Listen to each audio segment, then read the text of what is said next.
Olá, muito boa noite, queridos amigos telespectadores da Rede Século XXI. Esse é o programa Eclésia.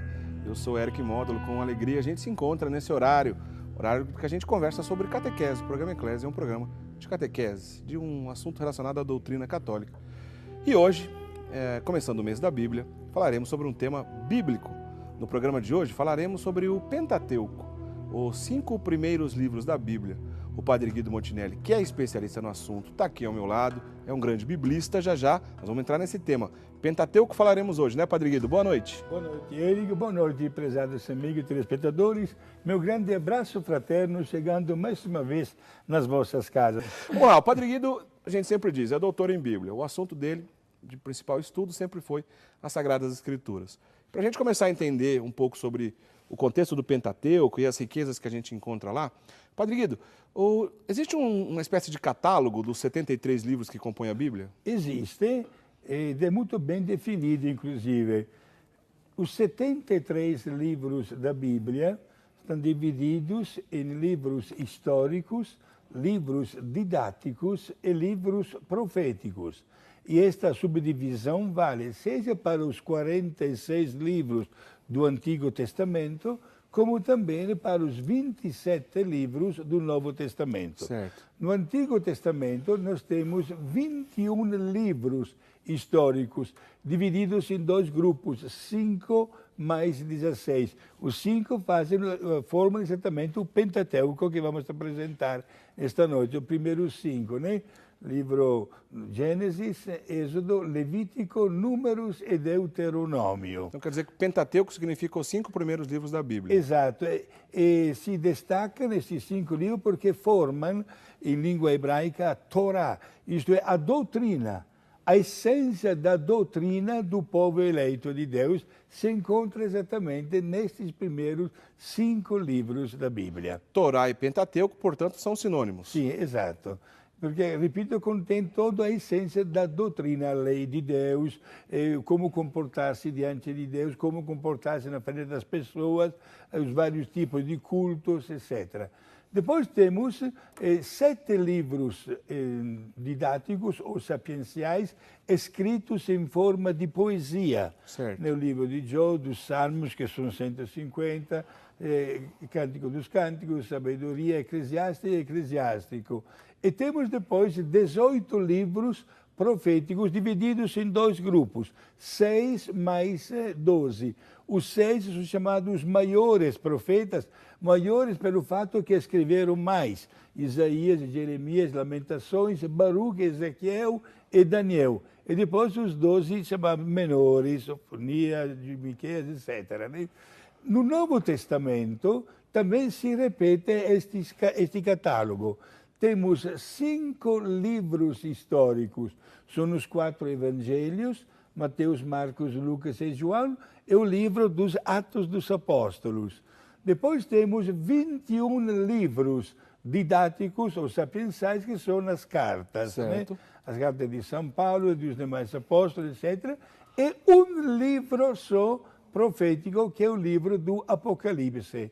São, ao todo, 46 livros do Antigo Testamento e 27 do Novo Testamento, totalizando 73. O Padre Guido, diversas vezes já conversamos aqui no programa sobre o cânon bíblico, a compilação que a Igreja Católica fez dos livros que considerou inspirados por Deus, pois sabemos que muitos outros livros também foram escritos, mas que estão fora do cânon bíblico, estão fora da Bíblia, dos livros escolhidos para compor a Bíblia, pois a Igreja não considerou que são divinamente inspirados.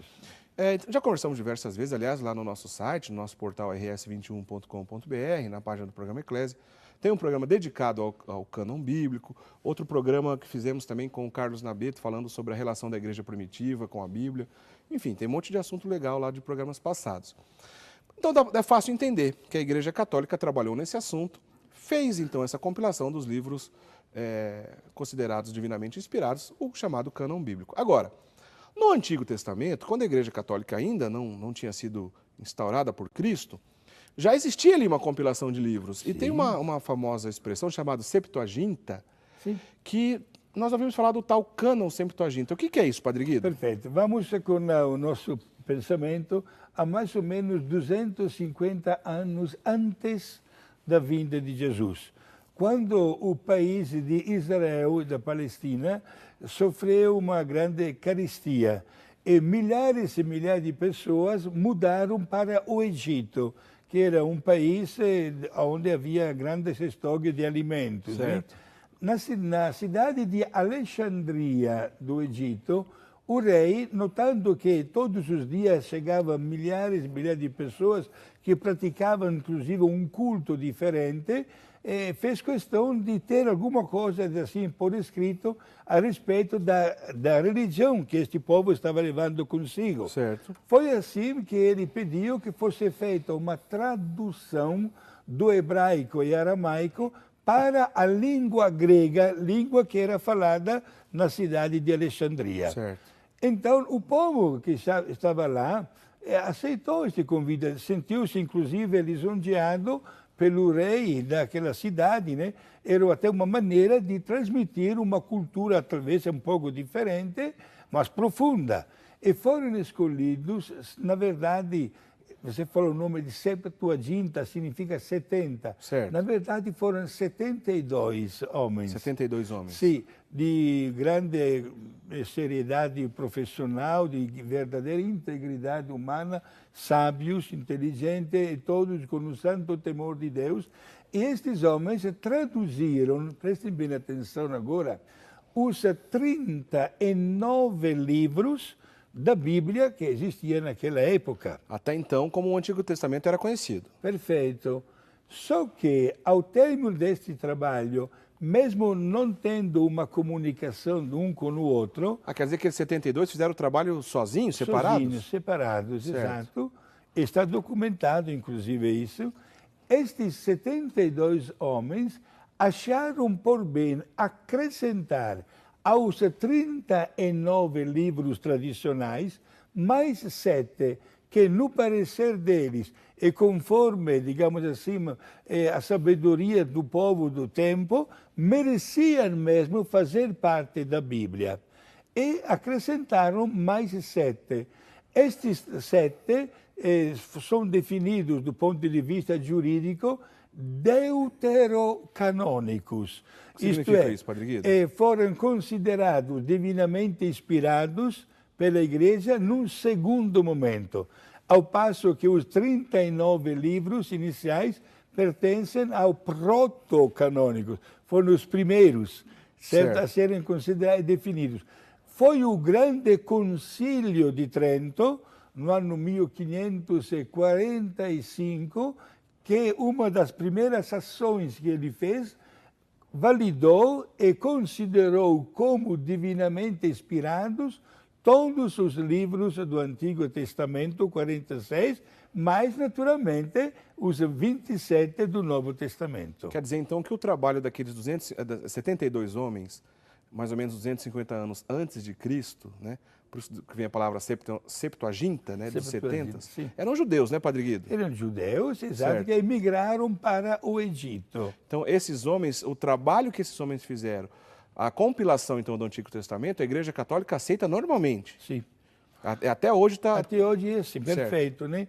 Agora, o que há de um pouco é bom de explicar, de diferente com os nossos irmãos protestantes, que quando o Concílio de Trento validou os 73 livros, considerando-os como divinamente inspirados, os protestantes, luteranos, calvinistas e anglicanos, para se diferenciar dos católicos, acabaram tirando estes 7 livros. Aliás, já fazendo essa pergunta, para ficar claro, qual que é a diferença da Bíblia Católica para a Bíblia Protestante, já está respondido. Exato. A Bíblia Católica tem 7 livros a mais. E, naturalmente, na primeira página da Bíblia Católica, nós devemos encontrar sempre aquelas palavras-chave em língua latina, imprimatur, isto é, pode ser impresso, certo. Ou nihil obstat, isto é, nenhuma dificuldade para a impressão. Não há objeções, né? Exato, ou em português, com aprovação eclesiástica. Pode conferir no começo da Bíblia, estamos no mês da Bíblia, né? Quando tem estas palavras, não fiquem tranquilos que a Bíblia é católica. Também, seguindo uma editora católica confiável, é claro que vai produzir uma Bíblia inteira, uma Bíblia católica. Ô Padre Guido, então é claro, a igreja aceita o trabalho do Septuaginta, né, desses 72 homens que 250 anos antes de Cristo já trabalharam na compilação do Antigo Testamento, mas depois do Novo Testamento, já com os livros todos escritos, com a igreja já pensando num primeiro cânon, nos primeiros séculos, lá no século V, São Jerônimo, como a gente já sabe, traduziu a Bíblia do hebraico, do grego e aramaico para o latim. A pedido do Papa San Damaso. Certo. Jerônimo era uma pessoa de uma cultura extraordinária. Inclusive, no último dia do mês de setembro é o dia dele, né? Certo, é verdade. Temos que agradecer a Deus pela capacidade deste homem que, obedecendo ao Papa, escolheu como lugar de estudo e para traduzir a Bíblia uma gruta bem ao lado da gruta onde Jesus nasceu, em Belém. Naquela gruta, ele permaneceu 6 anos trabalhando na tradução dos textos hebraico, aramaico e grego para a língua latina. Esta tradução adquiriu também um nome em língua latina chamado Vulgata.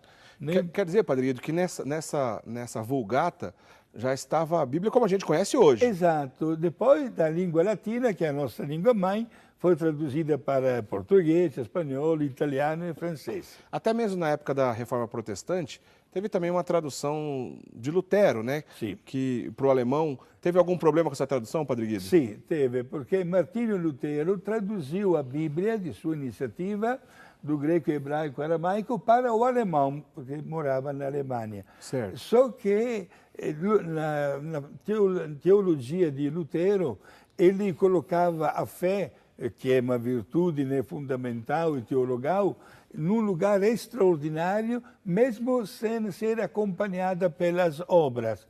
Quando Lutero, que era padre, professor inclusive, né, e quando Martinho Lutero encontrou na Bíblia a carta de Santiago, que afirma: é verdade que a fé é muito grande e importante, mas se não for acompanhada pelas obras, é morta.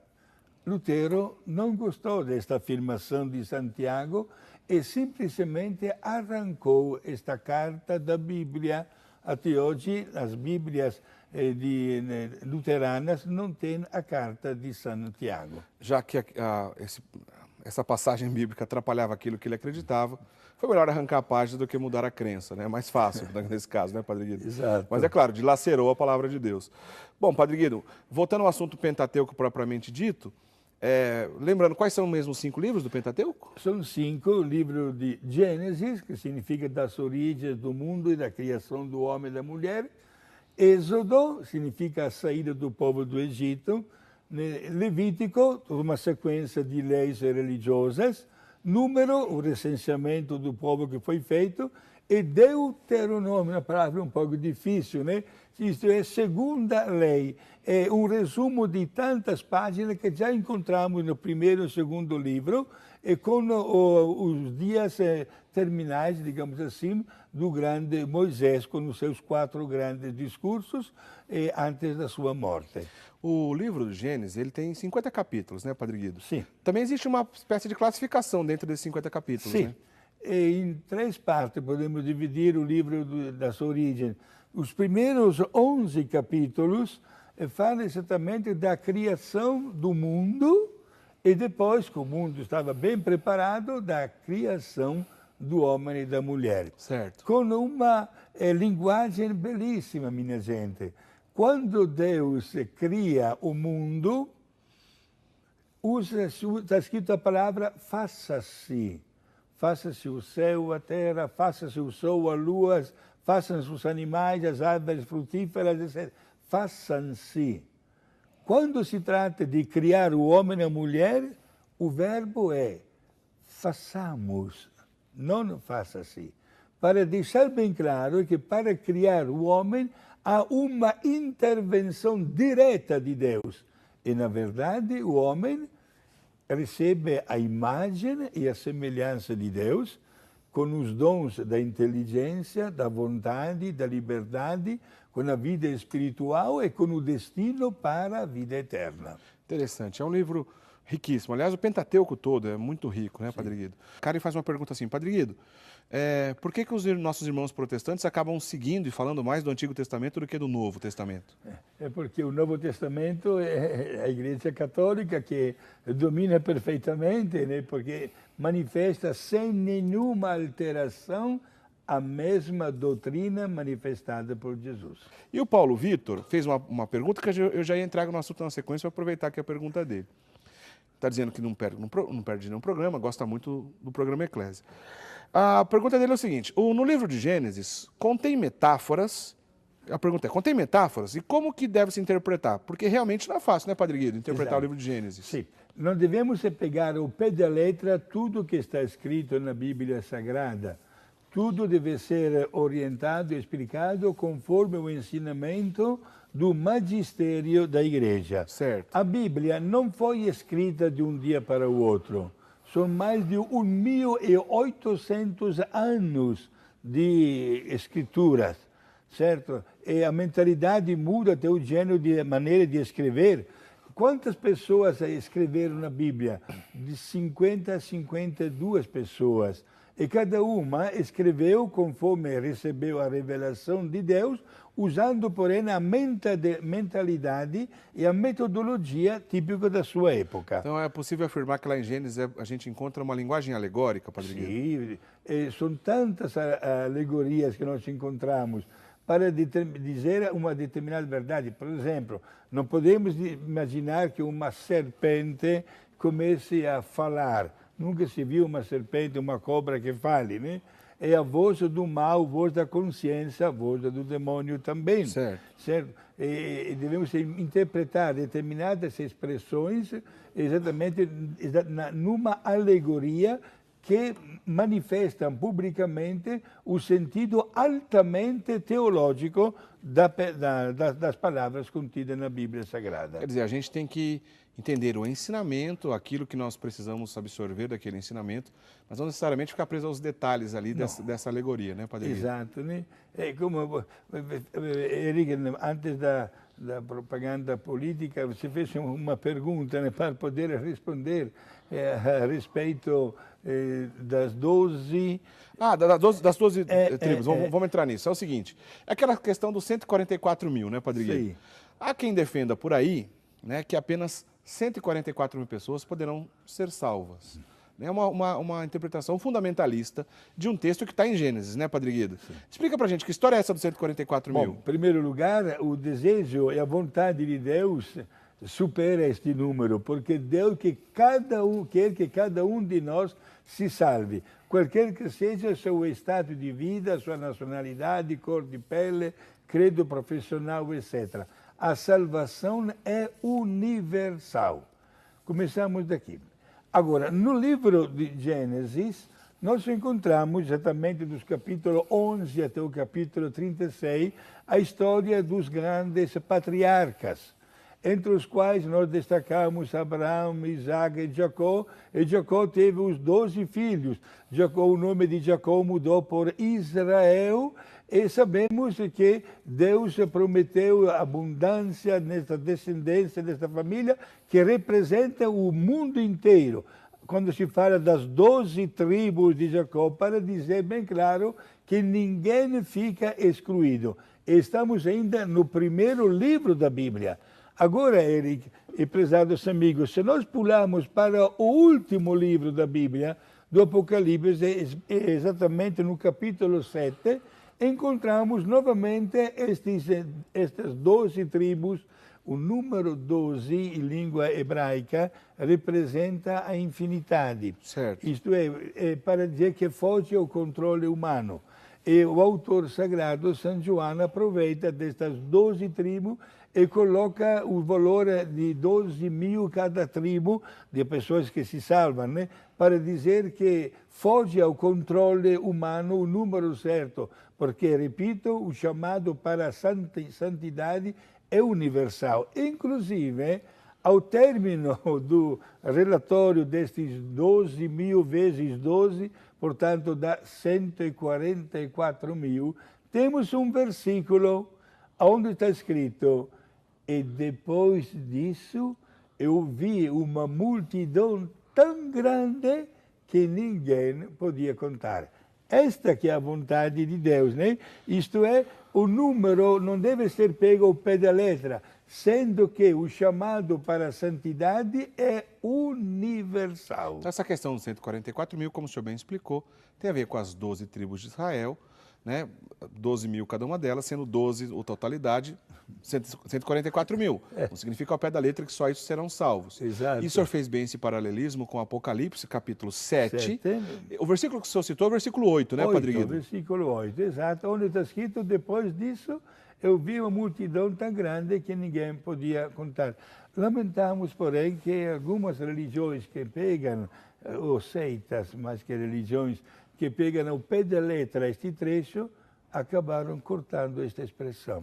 Entendi. Lamentamos, porque podemos sempre respeitar os nossos irmãos que não compartilham, mas não podemos admitir uma manipulação dos textos sagrados. Então, confere aí na sua Bíblia, então, Apocalipse 7, versículo 8, esse versículo que o Padre Guido acabou de citar, dizendo que depois a coisa era muito grande, uma multidão incontável, né, Padre Guido? Exato, que ninguém podia contar, exatamente porque todos nós estamos sendo chamados a respeitar a grande vontade de Deus. São Paulo também afirma, né, em língua latina, na carta aos Efésios: ec est voluntas Dei sanctificatio vestra.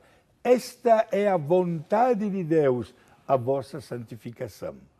Ô, Padre Guido, nós falamos também, antes, no bloco anterior, que o senhor ia entrar no assunto da questão da ruptura das obras-primas de Deus. Sim. E nesse caso também é possível fazer um paralelismo com o texto do início da Bíblia de Gênesis, com o próprio livro de Apocalipse. Sim. Explica pra gente essa história, Padre Guido. Exato.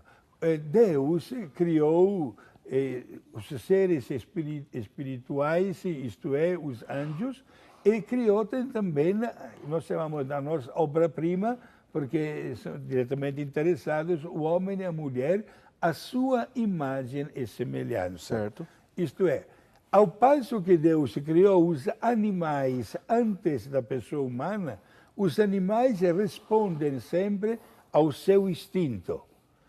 O passarinho, que foi criado antes do homem, continua hoje fazendo o seu ninho como milhões de anos atrás. E não pode absolutamente modificar e menos ainda evoluir. Certo. Ao passo que, para nós, pessoas humanas, o caso prático, até o último modelo de computador, daqui a 2 meses já será superado por um modelo mais sofisticado ainda. Por quê? Porque temos 3 grandes qualidades que Deus deu gratuitamente: a inteligência, a vontade e a liberdade.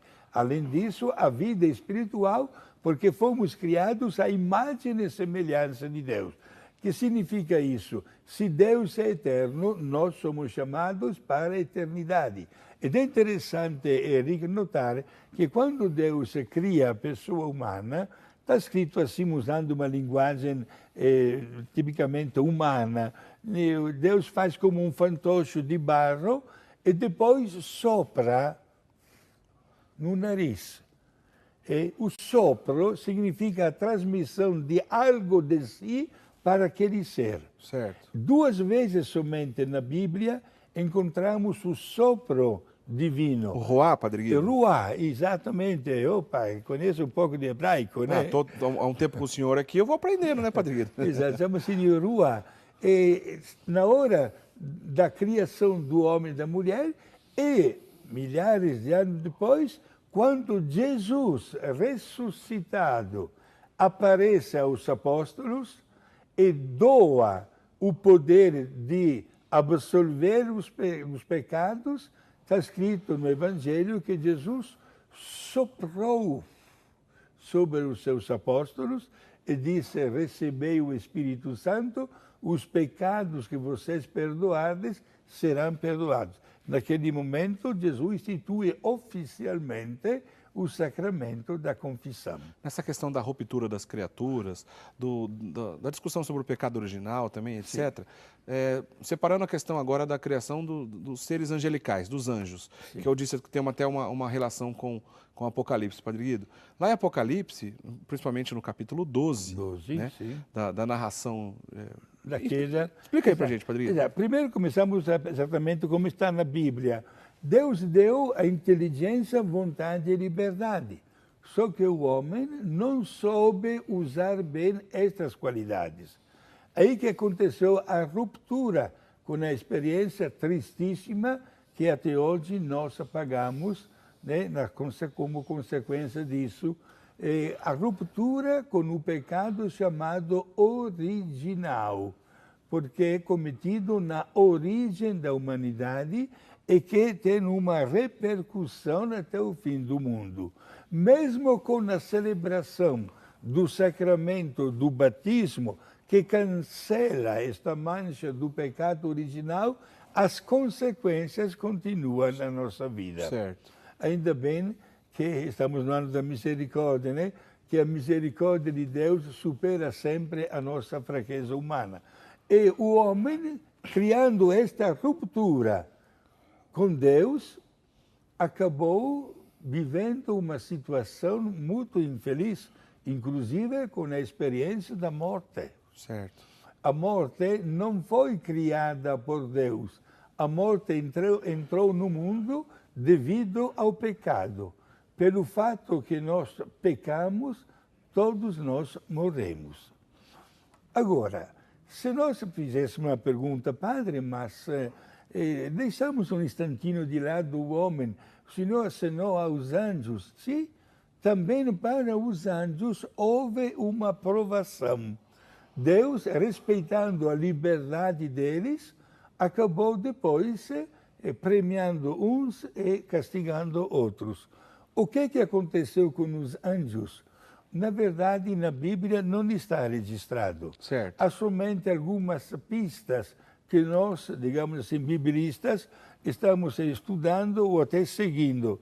Uma das pistas mais prováveis afirma o seguinte, que Deus mostrou para os anjos o mistério da encarnação de Jesus. Certo. Isto é, que diante do pecado do homem, um dia mandaria o seu filho e que aceitaria a natureza humana no seio de Maria. E pediu para os anjos de adorar a Jesus. E foi aí que os anjos, digamos assim, se dividiram. Muitos adoraram a Jesus, outros usaram um raciocínio seguinte, mas para aí, adorar a Jesus como Deus, claro, mas Jesus é homem. E como homem é inferior a nós. Por isso não aceitaram e mereceram o castigo. O livro do Apocalipse, no capítulo 12, apresenta São Miguel, arcanjo, que expulsa os anjos maus do céu. Então, para que os biblistas chegassem a essa conclusão, o texto de Apocalipse 12 apoia esse tipo de reflexão, para dar a entender, então, que houve essa revolta desses seres chamados angelicais ao entender o plano de salvação, não aceitando aqueles que se rebelaram, foram expulsos do paraíso, aquilo que nós conhecemos como demônios, né, Padre Guido? Exato. E assim diante acontece que desde o primeiro capítulo da Bíblia houve uma ruptura do homem e da mulher com Deus.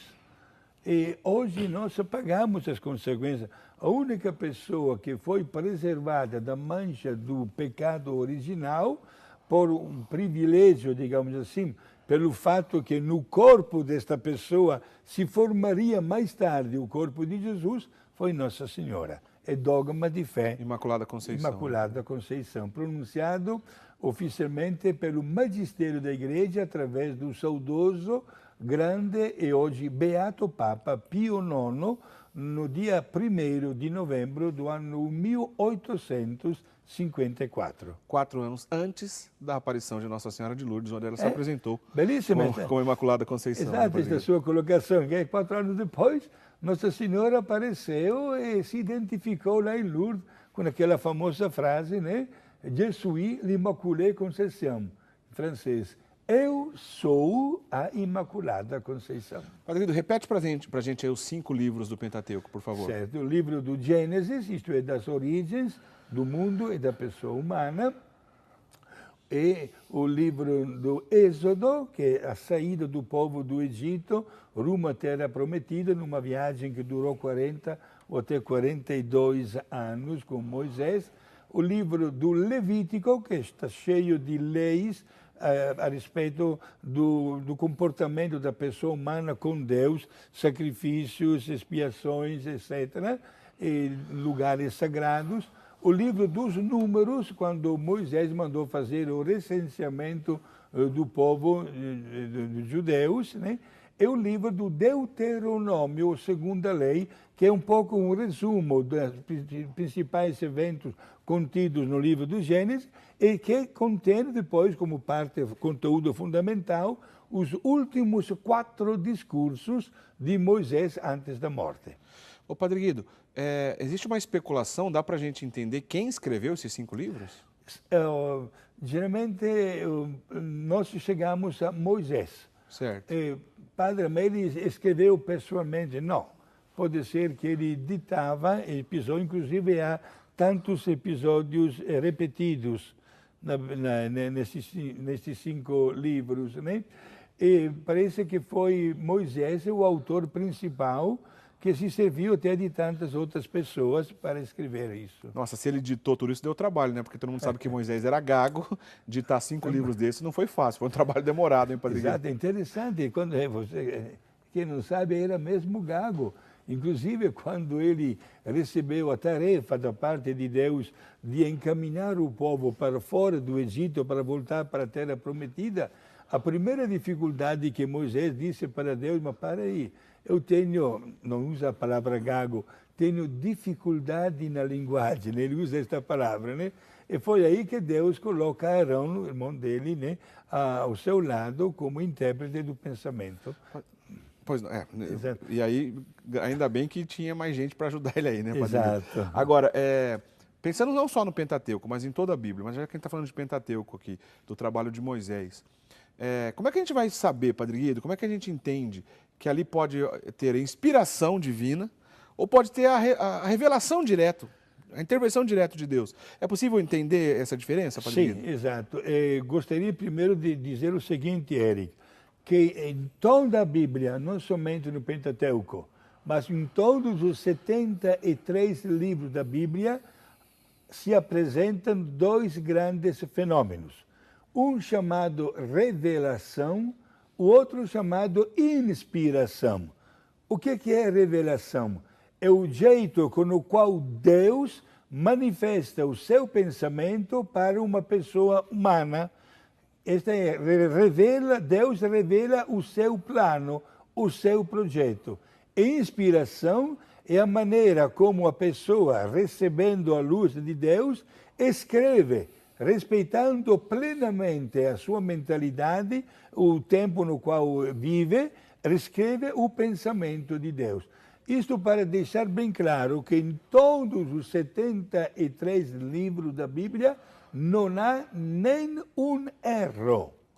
A Bíblia é infalível, o livro da Bíblia é infalível, não pode conter nenhum erro.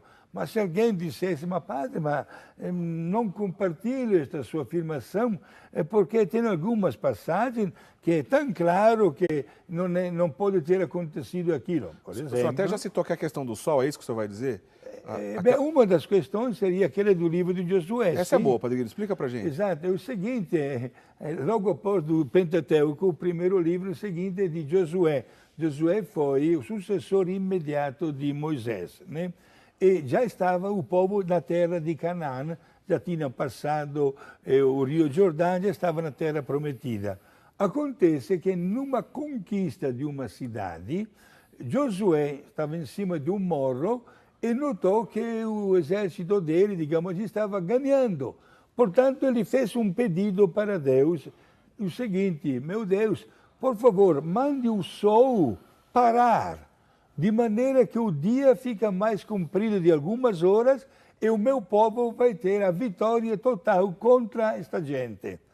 Está escrito na Bíblia que, de verdade, o sol parou e o dia ficou bem mais comprido e, no final do dia, teve a vitória total contra o inimigo. Parece um raciocínio muito claro, perfeito.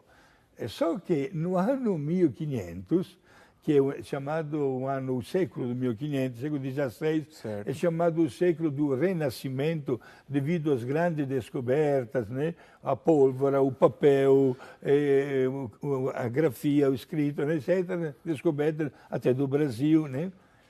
Os cientistas descobriram que a Terra gira, mas também o Sol gira, faz uma grande elipse.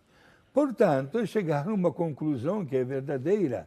Se a Terra continua girando e o Sol para, o dia fica mais curto, não mais comprido. E tem plenamente razão.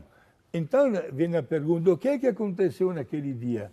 O dia ficou bem mais esticado, né, com a luz, mas não porque o Sol parou. Só que isso, o homem que escreveu não podia saber disso.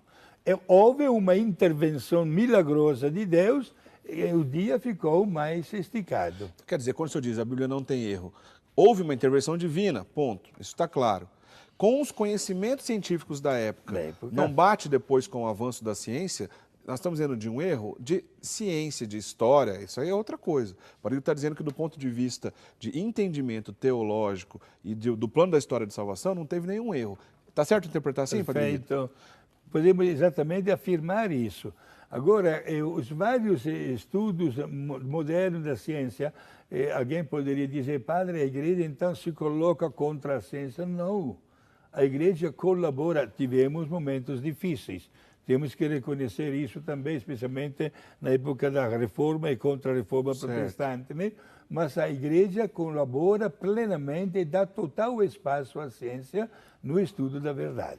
Padre Guido, vamos lá, não vai dar tempo da gente falar tanto quanto a gente gostaria, porque o assunto é profundo. Exato. Né? Também não dá para resumir 5 livros da Bíblia, ainda mais os 5 primeiros tão importantes, em tão pouco tempo. Mas vamos passar por alguns assuntos aqui para a gente não ficar sem uma resposta ou sem um entendimento. Sim. Falamos bastante do livro de Gênesis. E o Êxodo? O senhor conseguiria destacar o ponto alto do livro do Êxodo? Sim, não é difícil. É o capítulo 19 do livro do Êxodo, que narra como Moisés, no alto do Monte Sinai, recebeu as tábuas com os 10 mandamentos. Certo. É a parte mais importante do livro, porque marca a aliança de Deus com o seu povo.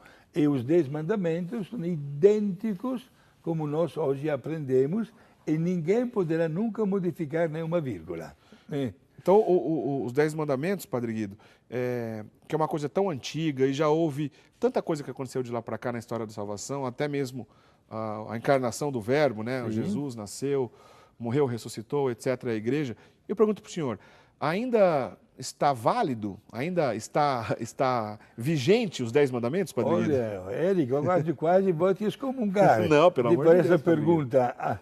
Gente, a palavra de Deus é a lei fundamental que supera o espaço e o tempo. Para toda a eternidade será sempre válida esta lei divina. Meu papel é fazer as perguntas que alguém pode estar em dúvida lá. Tá certo, né, Padre Guido? Exato. Então quer dizer que está válido. Está sempre válido e devemos todos respeitar.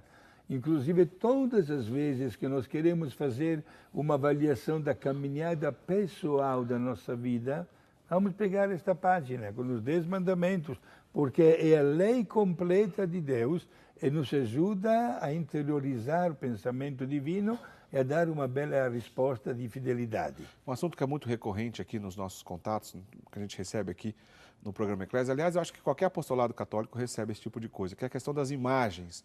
Muitos protestantes mandam, mas as imagens, lá em Êxodo é o assunto, né? Deus proíbe a imagem, porém, poucas páginas depois, ele manda confeccionar 2 imagens de querubim. Esse assunto é longo, nós já dedicamos um programa exclusivo sobre isso. Está lá no nosso portal da Rede Século XXI. Você entra lá no portal da Rede Século XXI, procura certinho lá na página do programa Eclésia. Fizemos um programa com o padre Vander Maia, chamado O Culto aos Santos e a Questão das Imagens. Lá a gente explica certinho isso com calma, não dá tempo da gente entrar aqui hoje. Aliás, o livro do Levítico, na sequência, também já dedicamos um livro exclusivo sobre isso.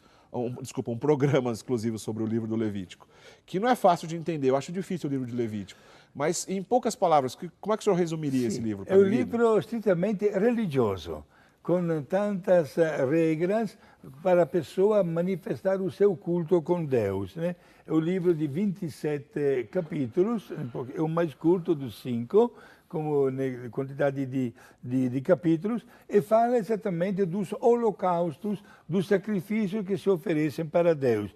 Divididos, por exemplo, holocausto significa que a vítima, um animal que era oferecido para Deus, queimava inteiramente, ao passo que outros animais eram oferecidos em oblação, um oferecimento, seja para agradecer a Deus por uma graça alcançada, como também para pedir o perdão diante de uma falha cometida. E estas carnes, né, queimadas, assadas, eram também distribuídas não somente entre as pessoas do culto, como também para as pessoas que estavam presentes à celebração destas oferendas. Assistam então lá no nosso site um programa dedicado ao livro de Levítico, onde o Padre Guido aprofunda cada detalhe desse livro, é bem interessante. Vale a pena você também visitar o nosso site para assistir esse programa. Padre Guido, e a questão da Arca da Aliança? Exato. A Arca da Aliança era carregada como um mandor, digamos assim, durante a longa caminhada de 50 ou 52 anos pelo deserto, certo, até chegar na Terra Prometida. Dentro desta urna, digamos assim, né, carregada, estava uma cópia dos 10 mandamentos que Moisés havia recebido da parte de Deus. É uma cópia, não era original, Padre Guido? Não tem uma discussão sobre isso? Sim, porque, obrigado por esta sua colocação, quando Moisés, 40 dias depois que tinha se ausentado para dialogar com Deus, voltou ao convívio do grupo, entre aspas, o livro fala até do número de 650 mil pessoas, e infelizmente o povo, notando a ausência de Moisés, havia juntado o ouro, havia formado um bezerro de ouro, haviam adorado, fizeram uma grande festa, e Moisés, quando chegou, quebrou de propósito, como sinal de ódio diante do que estava acontecendo, quebrou as tábuas com a lei de Deus na rocha, né? E mandou todo mundo fazer penitência, porque haviam traído o seu credo. Está registrado. Em seguida, foram recompostas, recebeu mais uma vez as mesmas leis, né? E fizeram questão de colocar dentro da arca, chamada da Aliança, que acompanhava toda esta turma de gente que rumo à Terra Prometida. Se era original ou uma cópia, não faz diferença, o que importa é que ali representava essa lei de Deus. Aliás, a própria arca representava a presença de Deus na terra, né, Padre Guido? Que acompanhava a caminhada deste povo. Inclusive, está registrado neste livro que quando caminhavam de dia, se formava uma grande nuvem para reparar-se do calor intenso. Estamos no deserto, com temperatura muito elevada durante o dia. E quando caminhavam de noite, havia como um fogo que abria o caminho para o pessoal seguir com total segurança. É a presença de Deus que sempre acompanhava o povo. Aliás, aproveito desta expressão para dizer que a Bíblia inteira mostra a presença de Deus ao lado do homem. Certo. Mesmo quando o homem cria uma distância com Deus devido ao seu pecado, a sua história tantas vezes infeliz, Deus nunca abandona a sua obra-prima. Ô, Padre Guido, os 5 livros do Pentateuco são considerados livros históricos. Sim. Mas no livro dos Números, os fatos ali narrados, a gente pode entender como histórico ao pé da letra, ou é daqueles casos de entender apenas o conceito teológico? Sim, exato. Já você respondeu muito bem. O livro dos Números, como disse a mesma palavra, porque temos muitos números mesmo, porque Moisés deu uma ordem de fazer o recenseamento das 12 tribos de Israel, né? E temos tantos episódios, por exemplo, o episódio da mula de Baal, que começou a falar, né? Para mostrar digamos, algo que de verdade não aconteceu, mas uma linguagem altamente teológica para dizer, olha, eu sempre estou te obedecendo porque você está dando algum pontapé a mais para mim, etc. Certo. E se eu me comporto bem, aí já entraria um tema muito profundo que caracteriza os primeiros 5 livros da Bíblia, chamado, em termos modernos, teologia da retribuição. Né? Já está falando de Deuteronômio agora, Padre Guido. Sim, mas seja no Deuteronômio, como também já aqui aparece. Tá Isto é, na medida como o povo se comporta bem, recebe as graças de Deus. Então, os castigos são interpretados como uma resposta de Deus diante de um comportamento não dos melhores da parte da pessoa humana. Mas o conceito da teologia da retribuição, a gente vê mais destacado em Deuteronômio, mas já a presença vamos dizer, dessa ótica já está lá em Números. Já no livro de Números, sim. Ao passo que no livro do Deuteronômio, nós destacamos os 4 últimos e grandes discursos de Moisés antes da morte, né? No primeiro discurso, ele agradece a Deus por tudo que Deus fez para acompanhar o homem, né? Depois, no segundo discurso, ele recomenda muito a fidelidade aos 10 mandamentos. Olha só como é importante. Certo. Né? Depois, no terceiro, ele apresenta oficialmente o Josué como legítimo seu sucessor, né? E o último livro são as despedidas com todas aquelas pessoas que estiveram sempre ao seu lado. E, mais uma vez, se recomenda de não trair o nosso Deus. Só para ficar bem claro aqui, para ficar o conceito bem marcado. Em que consiste essa teologia da retribuição? Isto é, diante do comportamento positivo da pessoa, Deus intervém com as suas graças, com os seus benefícios, e se interpreta assim. Se há, por exemplo, um castigo ou um problema, é porque eu não me comportei bem diante de Deus. Certo. Neste sentido, se chama de teologia da retribuição. O bem vem porque me comporto bem, o mal vem porque não me comporto bem. Temos que ter muito cuidado na hora de interpretar corretamente isso, porque alguém poderia dizer, padre, então qualquer doença deve ser interpretado como um castigo. Não. Deus experimenta um caminho que tantas vezes não bate com a nossa aspiração. Digamos a verdade, pegamos o tema da saúde, se dependesse de nós, não deveria existir nenhuma farmácia por aí.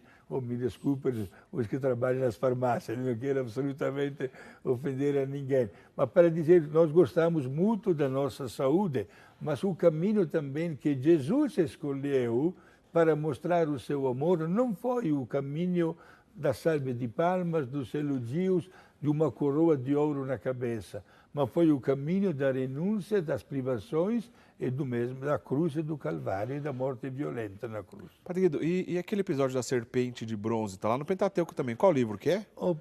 Nós temos episódio no livro dos Números. Dos Números? Dos Números, exato. O que acontecia lá no deserto e muita gente era mordida, recebia picada de cobra, certo, e morria. O povo começou a resmungar contra Moisés.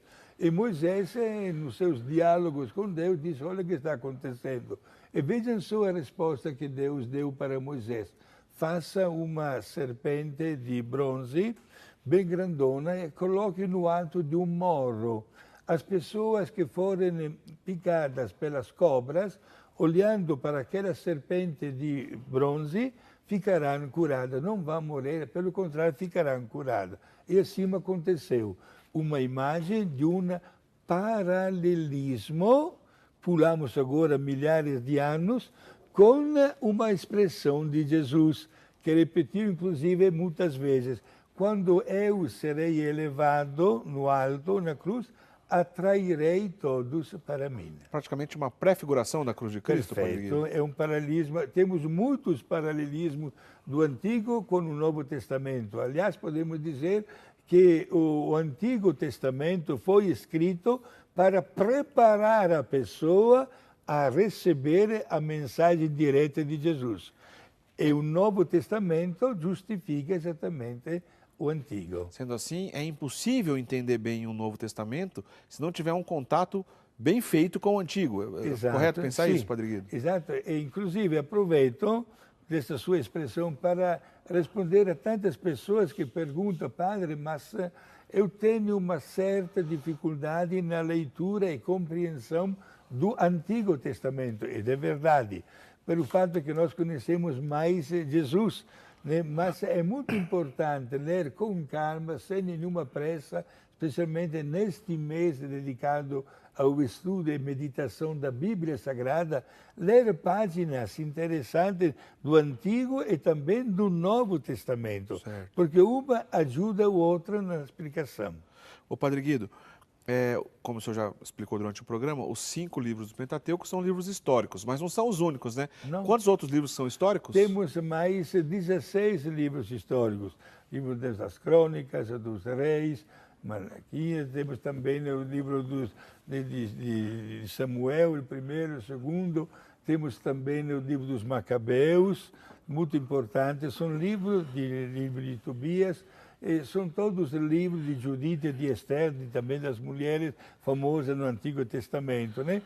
São livros históricos, que totalizam 21. O primeiro grupo, com o Pentateuco, de 5, o segundo de 16. Então, livros históricos, 21 ao todo. Sim. Para encerrar, Padre Guido, que o nosso programa já está terminando, só a questão, se não me engano, eu acredito que seja Levítico, mas o senhor me corrija se estiver errado, mas que eu sei que está no Pentateuco. É que já também outras perguntas, um tipo de pergunta recorrente aqui dos nossos amigos telespectadores. A questão do dízimo, Padre Guido, está presente lá no Pentateuco? Sim, exatamente, oh, que bom que você me lembrou. No livro do Levítico, exatamente no último capítulo, são 27 capítulos, certo. Se fala exatamente o tema é o resgate, isto é, diante de um benefício que a gente recebe, Moisés obriga cada um de nós a retribuir com alguma coisa para Deus. Até Maria e José, quando nasceu Jesus, ofereceram 2 pombinhos, está registrado na Bíblia, né? É daí que nasce o dízimo, isto é, você teve uma bela colheita, dá uma parte para Deus, isso oferece para Deus, para as pessoas necessitadas. Você, mulher, ganhou, olha, tem uma coisa interessante, ganhou um bebê, está escrito o seguinte, ofereça um sacrifício para Deus, pela vida que está chegando na tua família. Tem até algumas restrições, inclusive. Quem nascia, se era um menino, por 40 dias a mamãe não podia quase nem sair de casa. Se era menina, 80 dias, o dobro. Puxa vida. Era uma lei que se respeitava na época, né? Mas sempre se devia dar algo para Deus como sinal de gratidão, exatamente o nosso dízimo de hoje. Mas então não podemos afirmar que, do ponto de vista bíblico, do ensinamento bíblico, não é uma ordem divina que o dízimo precisa ser 10%. Não está marcado o valor. Tá. O que está, na verdade, temos que Melquisedeque ofereceu a 10ª parte do que ele tinha. Certo. Tem este exemplo. Mas dar esse sinal de gratidão para Deus de tudo que ele nos proporciona. Este é um dever que está inclusive incluído nos 5 mandamentos da Igreja, de colaborar com as obras da Igreja, cada um conforme a sua possibilidade. Se é um ensinamento bíblico e se a igreja recomenda, vamos fazer, é claro. Fazer. Porque a gente assim colabora diretamente para os sustentos das nossas paróquias, comunidades, etc. Certo. Padre Guido, então se eu encontrar uma Bíblia e não tiver alguns livros, é uma Bíblia protestante, incompleta. Quais os livros que estão faltando na Bíblia protestante? São 7 livros de Judite, os 2 livros dos Macabeus, o livro de Baruch, o livro da sabedoria e o livro do eclesiástico também, certo? Quer dizer que se eu não tiver esses livros, é uma Bíblia... É o livro de Tobias também. São Tobias. 7, 7 livros, todos os 7 do Antigo Testamento. Porque no Novo... No Novo empatamos, não tem nenhum problema. São 27 livros, plenamente de acordo com todos. Né? Muito bem, Padre Guido. Olha, o assunto é interessante, é um assunto longo, a gente volta em alguns desses assuntos durante, no decorrer dos nossos programas. Todos os e-mails que aqui chegaram, o Padre Guido responde durante a semana. Se tiver dúvida, manda por e-mail, mesmo que não seja no horário do programa, porque durante a semana o Padre Guido responde por e-mail. O telefone fica inviável, mas os e-mails ele sempre responde. Padre Guido, Sim. a sua bênção para a gente encerrar. Eu também amo. Quero dar um abraço para todos, uma maneira especial para a dona Carla, a mãe do nosso seminarista Duarte, de Passos, a família do senhor Adalberto Gambolonga e dona Ladi, de Criciúma, e para a família de dona Cristina e doutor Carlos Carvalho, com as filhas Luciana e Giuliana de Bauru. Para todos, o meu grande abraço fraterno, com a bênção de Deus Pai, Filho e Espírito Santo. Amém. Obrigado. Amém. Obrigado, Padre Guido. Semana que vem a gente se encontra aqui de novo, né, Padre Guido? Exato. E vamos estudar um tema muito, mas muito belo, que bate inclusive até com o calendário litúrgico, né? Pode contar qual que é o tema da semana que vem, Padre Guido? Falaremos do tema da solenidade da exaltação da Santa Cruz. Exaltação da Santa Cruz, a devoção ao sangue de Cristo. De Jesus também, exato. E colocaremos, porque o dia 15 de setembro também fala da Nossa Senhora das Dores. Por isso, São tema temas muito interligados, belo. né, Padre Guido? Tá Sim, claro, uma coisa, Nossa Senhora das Dores aos pés da cruz, falando da exaltação da Santa Cruz. Aliás, foi na festa da exaltação da Santa Cruz que nasceu uma devoção muito presente aqui na Rede Século XXI, na Associação do Senhor Jesus, que nós estamos falando das mãos ensanguentadas de Jesus, a novena das mãos ensanguentadas de Jesus, a oração das mãos ensanguentadas de Jesus, nasceu numa dessa festa de exaltação à Santa Cruz. A gente fala sobre isso também na semana que vem, viu, Padre Guido? Perfeito. Uma boa semana para o senhor, viu? Obrigado.